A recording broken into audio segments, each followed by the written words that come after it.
નમો અરિયંતાણમ, નમો સિદ્ધાણમ, નમો આયર્યાણમ, નમો વજ્જાયાણમ, નમો લોહે સૌ વસાવણમ, એસો પંચ નમુકારો સૌ પાવપણાસણો, મંગલાણમ ચ સૌવેસી બળમમ વૈ મંગલમ. મંગલમ ભગવાન વીરો, મંગલમ ગૌતમ પ્રભુ, મંગલમ સ્થૂલભદ્રાદ્યા, જૈન ધર્મો સુમંગલમ. પ્રવચનનો વિષય છે નવી સવાર, નવો વિચાર. આજથી લગભગ 1100 વર્ષ પૂર્વે બનેલો અને આશરે 300 જેટલા નીતિસૂત્રોથી સુશોભિત એવો નીતિ વાક્યામૃત નામનો આ ગ્રંથ એટલા બધા વિચારોનો પુરવઠો લઈને બેઠેલો છે, એટલા બધા મનગમતા, રસવંતા, જીવનની સાચી દિશાને બતાવતા, સરળ શબ્દોની અંદરમાં સહેલાઈથી માર્મિક રીતે વિચારોને મગજની અંદરમાં ઘુસાડીને એટલા બધા આપણને એક સાચો રસ્તો બતાવીને એવા અનેક ગ્રંથોમાંનો એવો આ એક ગ્રંથ. એટલે એમ લાગે કે આ ગ્રંથ આપણા મનની અંદરમાં વિચારોની એક સરસ મજાની રમત પેદા કરે છે. જે વર્તમાન સમયની અંદરમાં સારા વિચારો આપનારા દુર્લભ છે, સારા વિચાર લેનારા દુર્લભ નથી, આપનારા દુર્લભ છે. એમાં મીડિયાના જમાનાની અંદરમાં એટલા બધા ખોટા વિચારો, એટલા બધા ખરાબ વિચારો ચારેકોર એટલા વેરાઈ જાય, એટલા ફેલાઈ જાય છે કે એની સામે સારા વિચારોનો સ્ટોક લોકોની સુધી પહોંચતો નથી. અને આ ગ્રંથકાર જાણે કે એક મિશન લઈને બેઠેલા છે કે રોજ મારો સ્વાધ્યાય કરનારને એક નવો વિચાર મારે ભેટની અંદરમાં આપવાનો. કેટલી અદ્ભુત રીતે, કેટલી સરસ રીતે આ મહાત્મા વાતને બતાવી શકતા હોય છે. ક્યારેક પિતાજી બનીને, ક્યારેક માતા બનીને, ક્યારેક કઠોર શિક્ષક બનીને, અથવા તો ક્યારેક સગા ભાઈ બનીને, એટલા બધા પ્રેમાળ રીતે, ક્યારેક કડક રીતે, કઠોર બની અને એવા એક એક વાક્ય દ્વારા આપણને સમજાવતા જાય છે. છેલ્લા 2 દિવસથી આપણે જે સૂત્ર ઉપર વિચારણા કરીએ છીએ 53મા નંબરનું સૂત્ર અતિશય જરૂરી છે. શ્રીમંત માતા પિતાના દીકરા હોય, એજ્યુકેટેડ માતા પિતાના દીકરા હોય, જેના પરિવારની અંદરમાં મમ્મી અને પપ્પા બંને જોબ કરતા હોય, બંને જણા સર્વિસ કરતા હોય અને 24 કલાકમાંથી 36 કલાકના કામનો બોજો લઈને બેઠેલા હોય અને પોતાના કામમાંથી ઊંચા ન આવી શકે એટલે ન બાળકોને કથા કહી શકે, ન બાળકોની પાસે બેસી શકે, ન બાળકોને મોરલ આપી શકે, ન બાળકોના જીવનની અંદરમાં ચાલતી જે ગડમથલ, એની યૌવન સહજ એના મનની અંદરમાં ઊભી થતી જે ઉર્મિઓ એને જાણી ન શકે, એને સમજી ન શકે અને પોતે પોતાની રીતે આગળ વધતા જાય અને એમ માને કે દીકરાને આપણે બધી ફેસિલિટી આપી દીધી ને, બધી સુખ સુવિધા, સાધન સંપન્નતા, શું બાકી રાખ્યું દીકરાને આપવાની અંદરમાં. પણ હકીકતની અંદરમાં દીકરાને એ બધું આપવા કરતાં, કાર આપવા કરતાં સંસ્કાર આપવા વધુ જરૂરી હતા. અને જે સમયે સંસ્કાર આપવા જોઈએ એ સમયે કાર આપીને તમે સંતોષ માની લો, પછી જે પરિણામ આવે ને એને ભોગવવાની તૈયારી રાખવી પડે. જે સમયમાં બાળકને સ્મિતની જરૂર હતી એ સમયની અંદરમાં તમે એને કોઈ સ્કીમ આપી દીધી, કોઈ એને મોબાઈલ આપી દીધો, કોઈ એને તમે નેટપેક આપી દીધું, એ જરૂર નથી. બાળકનું હૃદય ભરવાનું હતું અને તમે એના જીવનની અંદરમાં સાધન સમૃદ્ધિઓને ભરી દીધી. તો પછી મહાત્મા કહે છે કે તમારી કીર્તિ વૃદ્ધિને શું કરવાની, કિમ તયા કીર્ત્યા, એ તમારી કીર્તિને શું કરવાની કે જે તમારા આશ્રિતોનું પાલન પોષણ ન કરી શકે, જે આશ્રિતોનું ધ્યાન ન રાખી શકે, જે પોતાના આશ્રિતો માટે સમય ન કાઢી શકે, જે પોતાના આશ્રિતો માટે સમય વિતાવી ન શકે, તો શું કરવાનું એ તમારી વૃદ્ધિને. અને બીજા નંબરમાં ચલો તમે સમય આપ્યો પણ એના જીવનની અંદરમાં આવનારી ખોટી આદતોને તમારે અટકાવવી પડશે.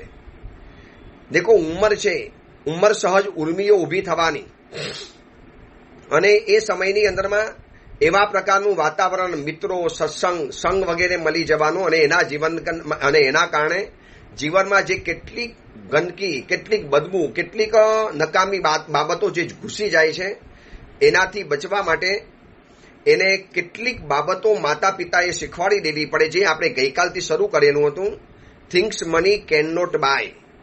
ગમે એટલા પૈસા આપીને પણ તમે આ 5 ચીજને બજારમાંથી ખરીદી નથી શકવાના. એ બાળકને સમજાવવું પડશે, બેસાડવું પડશે અને આપણે એને જીવનની અંદરમાં આચરી અને બાળકને સામે એક્ઝામ્પલ રૂપે બતાવવું પડશે કે દેખ બેટા, જિંદગી તો આવી રીતે જીવી શકાય, જિંદગી આને કહી શકાય છે. તો જે 10 બાબતો છે કે જે 10 બાબતોને આપણે એટલા માટે શરૂ કરેલી હતી કે બાળકના જીવનની અંદરમાં આવનારો અંધકાર, આવનારી આદતો, ખોટી બાબતો જે એના જીવનની અંદરમાં અધર્મ સ્વરૂપે આવે છે, અયોગ્ય રૂપે આવે છે, એને અટકાવવી પડશે. એ જ માતા પિતાની જવાબદારી છે. વરના તમે સુખ સુવિધાઓથી સંપન્ન છો, તમારી પાસે ભલભલી ઓળખાણ છે, તમારી પાસે જબરજસ્ત પહેચાન છે, તમારી પાસે દિવસ રાત એટલી બધી સિદ્ધિઓ વધતી જાય છે, પરાક્રમ, તમને એવોર્ડ્સ મળતા જાય. આ બધાના વચની અંદરમાં 2 જવાબદારી મહાત્માએ બતાવી છે. 1100 વર્ષ પહેલા બનેલા આ મહાત્માએ આપણને 2 જવાબદારી બતાવી કે તમે વૃદ્ધિમાન, સિદ્ધિમાન, સંપત્તિમાન અને તમે તાકાતવાન માતા પિતા છો કે ગુરુ છો, તો તમારી જવાબદારી છે કે તમારા આશ્રિતોનું તમારે ધ્યાન રાખવાનું, સમય કાઢવાનો અને બીજા નંબરની અંદરમાં એના જીવનની અંદરમાં આવનારા અધર્મને રોકવાનું. અને નથી રોકી શકતા તો કિમ તયા કીર્ત્યા, એ તમારી કીર્તિને અમારે કોઈ માર્ક્સ નથી, અમારા માટે કોઈ મહત્વ નથી આવતું. તો 10 બાબતો એના જીવનની અંદરમાં અધર્મને અટકાવવો છે, તો આ 10 બાબતો એના જીવનની અંદરમાં મૂકી દેવી પડશે. સમજો ને, એક 10 પ્રકારની વાડ, એક એના જીવનની અંદરમાં ફેન્સિંગ એ તમે બનાવી દીધું તો કદાચ જીવન બચી શકે છે. પહેલા નંબરમાં જોયું મેનર્સ, બીજા નંબરમાં જોયું મોરલ્સ, ત્રીજા નંબરની અંદરમાં જોયું રિસ્પેક્ટ. બાળકને એવું સમજાવી દેવાનું કે આપણાથી મોટા, ઉપકારી, ઉત્તમ વ્યક્તિઓ હોય એટલે એને રિસ્પેક્ટ આપી જ દેવાનું. ભલે પછી એમના તરફથી આપણને રિસ્પેક્ટ મળે ન મળે, અન્યાય થાય, બધું જ થાય, પણ આપણી જવાબદારી છે કે આપણે રિસ્પેક્ટ સાચવી લેવાનું, એમની સામે જવાબ નહીં આપવાના. વડીલ આપણી જગ્યા ઉપર આવ્યા, મોટા જગ્યા ઉપર આવ્યા, આપણા માતા પિતા ઉત્તમ કે ઉપકારી તત્વ આપણી જગ્યા ઉપર આવ્યા, આપણે હતા એ રૂમની અંદરમાં આવ્યા તો તરત જ ઊભા થઈ જવાનું અને રિસ્પેક્ટ આપી દેવાનું. તમને ખબર છે, આપણું જે પચકાણ છે ને, પચકાણની અંદરમાં અલગ અલગ આગાર આવે છે. એમાં એક આગાર આવે છે ગુરુ મહત્રાગારેણમ. એટલે એવું હતું કે સાધુ કે કોઈ પણ વ્યક્તિ, શાવક કે શાવિકા કે સાધ્વીજી ભગવાન એકાશનું કે આમિલ કરવા માટે બેઠા, વાપરવા માટે બેઠા. અને એ સમયની અંદરમાં અચાનક એમના ગુરુ ભગવાન, વડીલ, કોઈ ઉત્તમ મુનિવર કે ઉત્તમ કોઈ પણ વ્યક્તિ અચાનક એ ગોચરીની રૂમની અંદરમાં આવી ચડ્યા. અને જે ટેવ પ્રમાણે, અરે ગુરુ ભગવંત આવ્યા, વડીલ આવ્યા એટલે ઊભા થઈ જવાનું, આ જે એમની ટેવ હતી, અને એ ટેવના કારણે એ મહાત્મા ઊભા થઈ ગયા, મહત્રાગારેણમ ઊભા થઈ ગયા. અને જેવા ઊભા થયા એટલે યાદ આવ્યું, હાયલા, માર તો એકાશનું હતું, આમિલ ચાલે છે, બેસણું કરવા માટે બેઠેલો હતો, મેં ખડા કેસે હો ગયા. તો ત્યાં લખ્યું છે કે એ આગારની અંદરમાં છૂટ આપી છે કે વડીલ આવે તો ઊભા થવું પડે. તો ઊભા થઈ ગયા હો તો પણ તમારું પચકાણ કે તમારું બેસનું, એકાશનું કે આમિલ તૂટતું નથી, ભંગ નહીં હોતા. એ તમારું ચાલુ જ છે, તમે ફરીવાર બેસીને વાપરી શકો છો. કેમ? કારણ કે વડીલ આવે એટલે રિસ્પેક્ટ આપવાનો આ એક નિયમ છે. તો આટલી બધી રિસ્પેક્ટ આપવાની જવાબદારી છે કે એની સામે પચકાણ પણ તૂટતું નથી. તમે સામે વ્યક્તિને આદર આપો છો તો તમારા જીવનનું પચકાણ ક્યારે ભંગ નથી થતું. ચોથા નંબરની અંદરમાં આવે છે કેરેક્ટર. કેરેક્ટર એટલે ચારિત્ર. ચારિત્ર એટલે એવું નહીં માની લેવાનું કે છોકરા માટે છોકરીને, છોકરા માટે છોકરો, કે એટલે પરસ્પર એકબીજાને પરસ્પર ખોટા કામ ન કરે. એ તો કેરેક્ટર તો છે જ, પણ કેરેક્ટરની બહુ ડીપની અંદરમાં જઈએ તો એમ કહેવાય કે તમે જીવનની અંદર જે કુલમાં જન્મ્યા છો, જે પરિવારમાં જન્મ્યા છો, જે સમાજની અંદરમાં જન્મ્યા છો, જે ધર્મની અંદરમાં તમે પ્રવેશ દાખલ કર્યો છે, એ ધર્મના બધા જ નીતિ નિયમને વફાદારીપૂર્વક પાળવા આ પણ કેરેક્ટર ગણાય છે. ઘણીવાર એવું થાય કે આપણે બહુ સ્થૂળ અર્થ કરી નાખ્યો, બસ બ્રહ્મચર્યનું પાલન કરવું, છોકરી છોકરાને ન અડે, છોકરો છોકરીને ન અડે, આ બધું તો છે જ કેરેક્ટર. પણ કેરેક્ટર એ ગણાય કે અભણ વ્યક્તિ દુકાનની અંદરમાં માલ લેવા માટે આવી અને ખબર છે કે આ વ્યક્તિ ઠગાઈ શકે એમ છે, ઠગાવા તૈયાર છે, એને ખબર પણ નહીં પડે, એના 100 રૂપિયાના માલને 1000-2000 રૂપિયામાં વેચી નાખશું, ઉनको કોઈ પતા ભી નહીં ચલેગા, છતાં પણ એની સાથે ચીટિંગ કર્યા વગર એને બરોબર માલ સામાન જોખીને એટલા રૂપિયા પાછા આપી દીધા. આ પણ એક જાતનું કેરેક્ટર છે. કોઈ પણ વ્યક્તિને તમારી બાજુની અંદરમાં ઉભા રહેતા ડર ન લાગે, આ તમારું કેરેક્ટર. એક યુવાન દીકરી છે, રોડ ઉપર એકલી ચાલી રહેલી છે અને જોયું કે આગળ કોઈ યુવક જઈ રહેલો છે, ચલો એની કંપની લઈ લઉં તો આ સુમસામ રસ્તા ઉપર મને કોઈ બીજો વાંધો નહીં આવે. તો એ યુવાન છોકરાની સાથે અજાણી છોકરી એનો એક કંપની લેવા માટે જ્યારે બાજુની અંદરમાં ગઈ અને દીકરાએ બરોબર એને હેમખેમ એના ઘર સુધી પહોંચાડી દીધી, એના કોઈ ગેરફાયદા ન ઉઠાવ્યા. આ પણ એનું કેરેક્ટર છે. કેરેક્ટર બહુ વિસ્તૃત અર્થની અંદરમાં લેવાનું છે, બહુ વિરાટ અર્થની અંદરમાં લેવાનું છે. કેરેક્ટર એટલે ચારિત્ર, ચારિત્ર એટલે શીલ, શીલ એટલે સદાચાર. જીવનના જે પણ નીતિ નિયમ છે એને અખંડ રૂપે પાળવા, અભંગ રૂપે પાળવા. જે નિયમ લીધો એ નિયમને બરોબર વર્ગીને રહેવાનું. આને પણ કહેવાય છે કેરેક્ટર કહેવાય. નિજ ગુણ સ્થિરતા ચરણ તે કહીએ. નવપદની પૂજાની અંદરમાં ચારિત્ર પદની વ્યાખ્યા કરી છે કે પોતાના ગુણોની અંદરમાં સ્થિરપણું, પોતાના ગુણોની અંદરમાં એકદમ સ્ટેબલ હોય, એકદમ સ્થિર હોય, કોઈ એને ચલાવી ન શકે. મારો ધર્મ છે તો મારા ધર્મને હું વફાદાર રહીશ, ભલે ને કોઈ વિધર્મી છોકરો મને ગમે એટલો પ્રેમમાં પાડવાનો પ્રયત્ન કરે. મારો ધર્મ એટલે મારો ધર્મ, મારો કુલ એટલે મારું કુલ, મારો સમાજ એટલે મારો સમાજ, મારો સમુદાય એને મારે વફાદાર રહેવાનું. ભલે બીજો સમુદાય કદાચ મારા સમુદાયથી સારો હોઈ શકે છે, પણ મારી જવાબદારી છે મારા સમુદાયને મારે વફાદાર રહેવાનું. અગર આ કેરેક્ટર જો આવી જાય તો વર્તમાન સમયની અંદરમાં યુવા દીકરીઓ જે વિધર્મીઓમાં ભાગે છે અથવા તો અયોગ્ય વ્યક્તિઓની સાથે ઘર છોડીને ભાગી જાય છે, માતા પિતાની સંમતિ વગર રડતા માતા પિતાને મૂકી અને પોતાના મનગમતા માણીકરની સાથે જે ભાગીને લગ્ન વગેરે કરે છે, તો આ કેરેક્ટર નથી. અને આ કેરેક્ટર પહેલેથી એને સમજાવી દેવું પડે. દીકરી 12 થી 15 વર્ષની ઉંમરની થાય એટલે માતા પિતાએ એકવાર શાંતિથી બેસીને થોડાક બેશરમ બનીને બહુ ખુલ્લેઆમ દીકરીને સમજાવી દેવાનું, બેટા યુવા થઈ રહેલી છે, શરીરની અંદરમાં તારા બધા ફેરફારો થવાના, તારા મનની અંદરમાં અવનવી ઉર્મિઓ ઉઠવાની, તારા મનની અંદરમાં અવનવા અરમાનોના તોરણો બંધાવાના. મૂવી અને સિરિયલ તું જોઈ રહેલી છે, તને પણ ક્યારેક ક્યારેક કોઈક વ્યક્તિનું સામાન્ય રૂપે એટ્રેક્શન થવાનું, ક્રશ થવાનું. તો બેટા સાવધાન રહેવા જેવું છે. જે તે વ્યક્તિની સાથે, જે તે દીકરા કે દીકરીની સાથે બેટા આપણે સંબંધ નથી બાંધવાનો.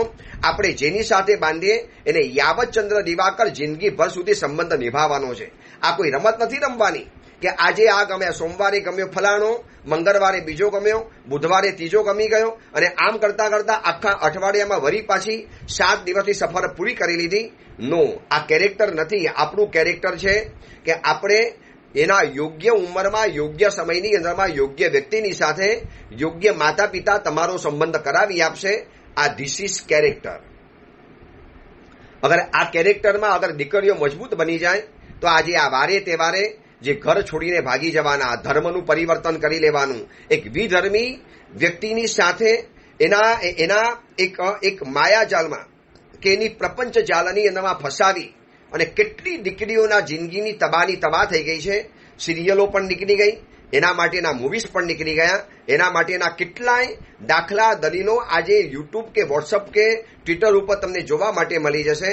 આ બધું કેમ થાય છે? કેરેક્ટર લોસ છે. માટે આ અધર્મને માતા પિતાએ એના જીવનમાં અટકાવવાનો છે. આ મહાત્મા કહે છે કે તમારી કીર્તિને શું કરવાની કે ન પ્રતિ ઋણદ્ધિવા અધર્મમ. જે તમારા દીકરાના જીવનની અંદરમાં અધર્મને આવતો અટકાવે નહીં. પ્રતિ ઋણદ્ધિ એટલે પ્રતિકાર કરે, અટકાવી રહે. હું ઊભો છું ને, મારા દીકરાના જીવનની અંદરમાં આવું કશું જ નહીં આવી શકે.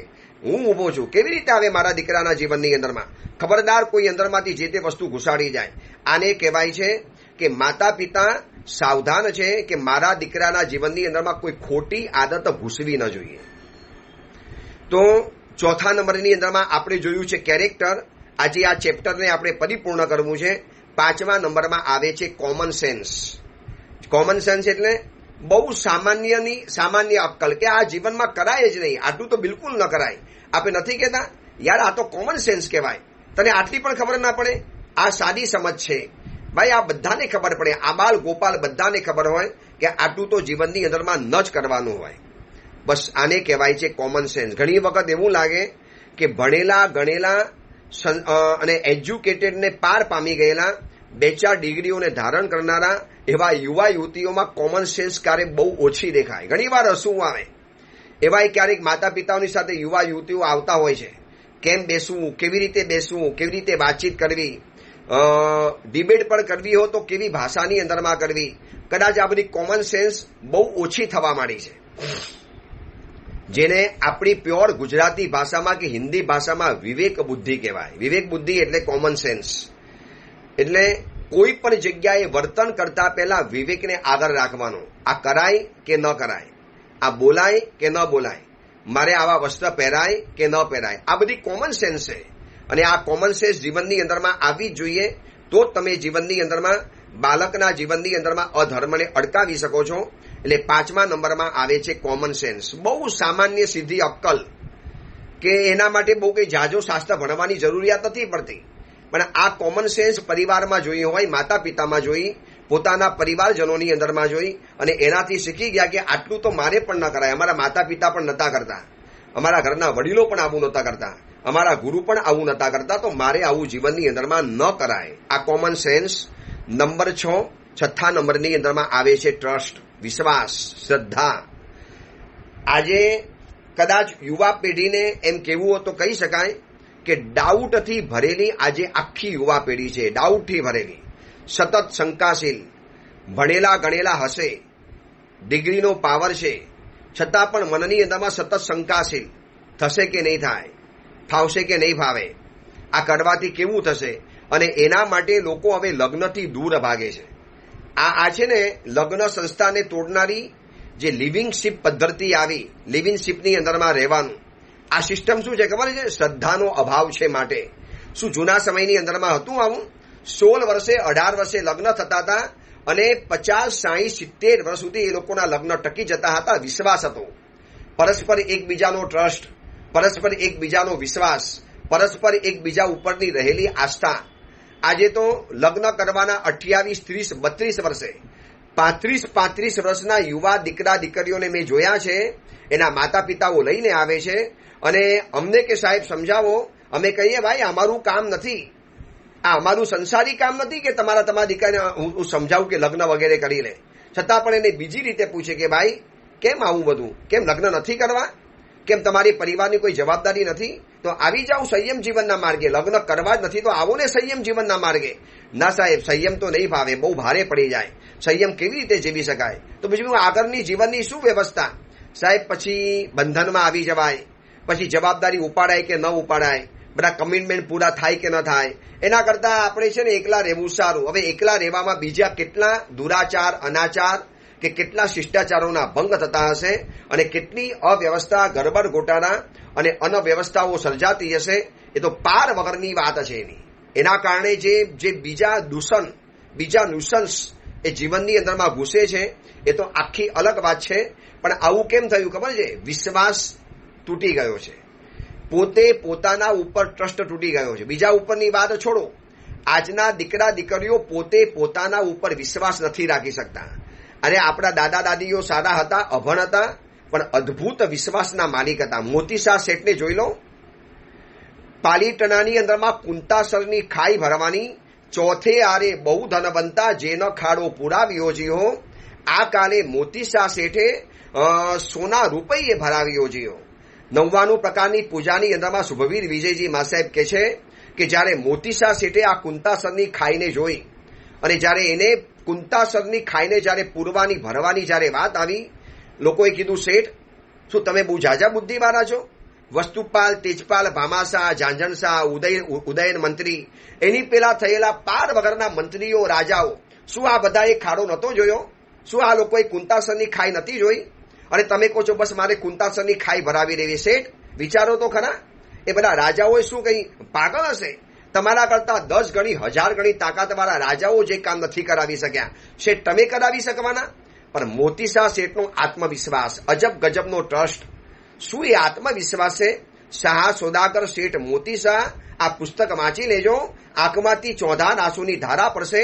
નતું એ સમયની અંદરમાં આવી કોલેજો, નતા એવા જાત જાતના બોર્ડ્સ, નતા આવી જાત જાતની એક્ઝામ, નતા આવા જાત જાતના ટ્યુશન ક્લાસીસ, નથી આવી એજ્યુકેશનની કોઈ મોટી બોલબાલા.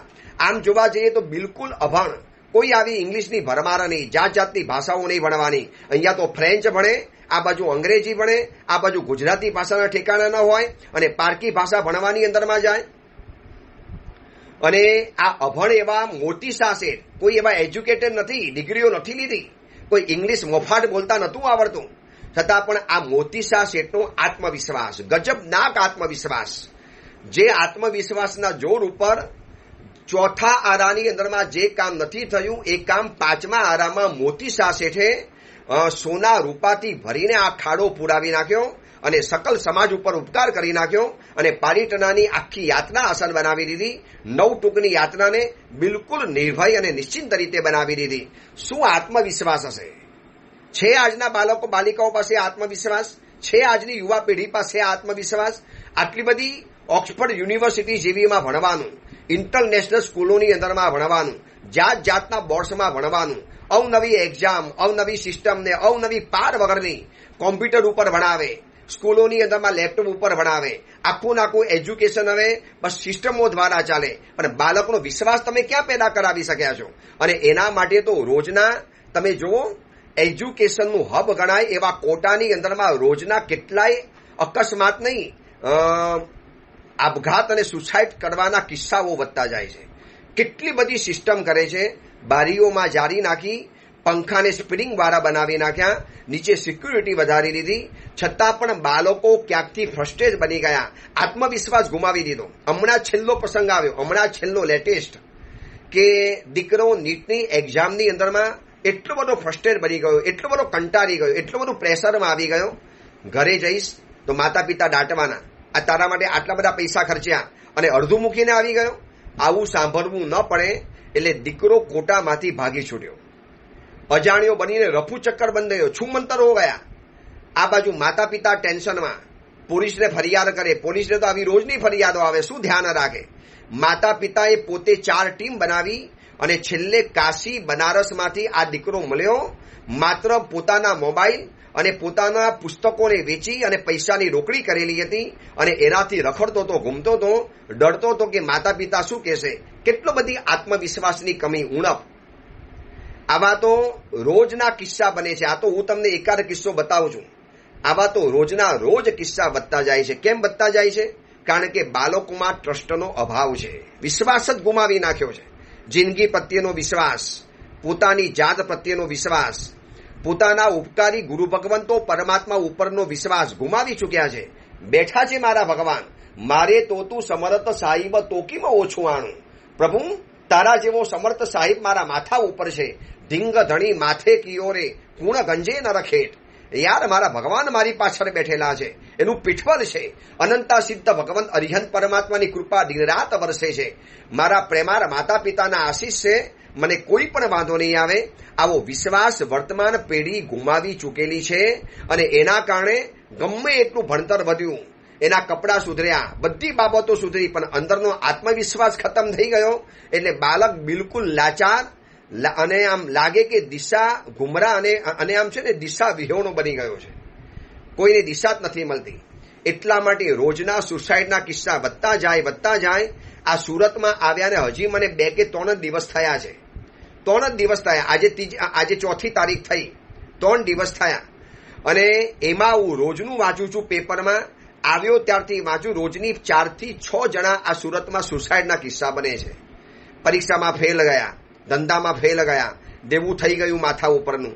અરે યાર, વિશ્વાસ રાખો, આજે નહીં તો કાલે સારો દિવસ આવશે, બધું સારું થશે, સૌ સારાવાના થશે. આવી ગુજરાતી આપણી કહેવતો હતી. પણ જેને આત્મવિશ્વાસ ગુમાવી નાખ્યો છે એ વ્યક્તિ હતાશ બની જાય છે, જિંદગી ગુમાવી નાખે છે. નંબર 7, પેશન્સ, ધીરજ.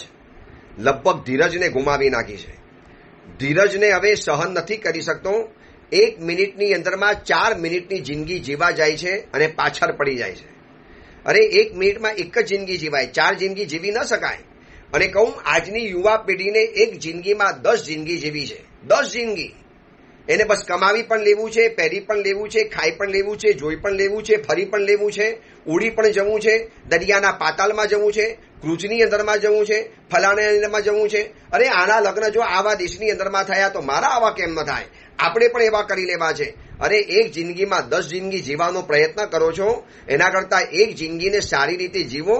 બસ આ તમારું પેશન છે. ધીરજ, શાંતિ રાખો યાર. આટલી બધી દોડધામ શેના માટે? આટલી બધી ભાગદોડ શેના માટે? Number 8, class. જીવનનો એ જે કહે ને હાઈ ક્લાસ, થર્ડ ક્લાસ, આ બધા જે ક્લાસ આવે છે ને, વર્ગ, તો જીવનનો એક વર્ગ નક્કી કરી નાખો કે મારે મારા જીવનને કેવા વર્ગની અંદરમાં સ્થાપિત કરવું છે. ક્લાસ. 9મા નંબરમાં આવે છે ઇન્ટેગ્રિટી, એટલે કે એક વફાદારી, એક સિદ્ધાંતવાદી જીવન, કે કેટલાક જીવનની અંદરમાં સિદ્ધાંતો કે વફાદારીઓ પોતાના જીવનની અંદરમાં ફિક્સ કરી દીધી હોય કે આટલી બાબતોની અંદરમાં મારે બાંધછોડ નહીં કરવાની, બસ આ બાબતો મારે કરી લેવાની. આવે એક ઇન્ટિગ્રિટી કહેવાય. અને 10મા નંબરની અંદરમાં આવે છે લવ, પ્રેમ. આ 10 વસ્તુઓ અગર જો માતા પિતા પોતાના બાળકને શીખવાડી દે તો એમની જવાબદારી હતી કે ન પ્રતિઋણાતિ અધર્મમ. એમને એ બાળકના જીવનમાં અધર્મને આવતો રોકી જ લીધો, હકીકતમાં રોકી લીધો. આ 10માંથી એકાદ વસ્તુ બાળકના જીવનની અંદરમાં ગંદુ, ખરાબ, અયોગ્ય, અધમ આવતું ચોક્કસ અટકાવી નાખશે, જરૂર અટકાવી નાખશે. બસ તમારે આટલી જવાબદારી છે શ્રીમંત માતા પિતાઓની કે થોડોક બાળકો માટે સમય કાઢવો પડશે. એના માટે એના પાછળ તમારે થોડુંક ધ્યાન રાખવું પડશે, પાછળ પડવું પડશે. તમે કંપની સાચવવા ગયા, અહીંયા બાળક તમારો ખતમ થઈ ગયો. તમે કંઈક મોટી કંપનીને ફાયદો કરાવવા ગયા, અહીંયા તમારા બાળકના જીવનની અંદરમાં મોટું નુકસાન થઈ ગયું.